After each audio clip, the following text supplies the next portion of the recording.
Patuloy ang investigasyon sa pamamaril sa Ateneo de Zamboanga University habang sinusuri ang posibleng pananagutan ng mga taong kaugnay sa paggamit ng baril. Para sa karagdagang detalye, ihahatid yan ni Pink Feliciano. Pink. Yes, Ani, posibleng managot ang isang Bureau of Customs o BOC official sa pamamaril sa Ateneo de Zamboanga University.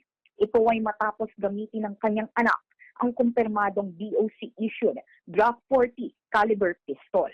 Narinig na sa posisyon at sumailalim sa preventive suspension ng opisyal habang isinasagawa ang investigasyon. Ayon sa BOC, maaaring managot ang opisyal kung mapatunayang naging pabaya sa pag-iingat ng baril o may sinadyang paglabag sa mga alituntunin.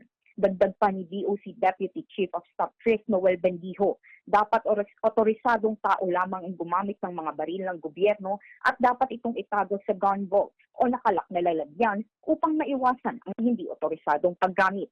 Kaugnay nito, hinigpitan ng BOC ang pagmamonitor sa mga baril na ipinagkakatiwala sa Customs Police.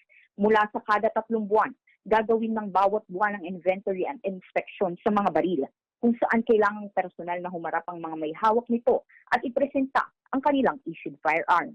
Paalala ng BOC, hindi dapat ipinapahiram sa asawa, anak o sino mang hindi otorisadong tao ang mga baril na pag-aari o ipinagkaloob ng gobyerno. Nangyari ang pamamaril noong Martes kung saan 2 estudyante ang nasawi habang patay rin ng shooter matapos pitilin ang sarili. Pink Feliciano, Newslight.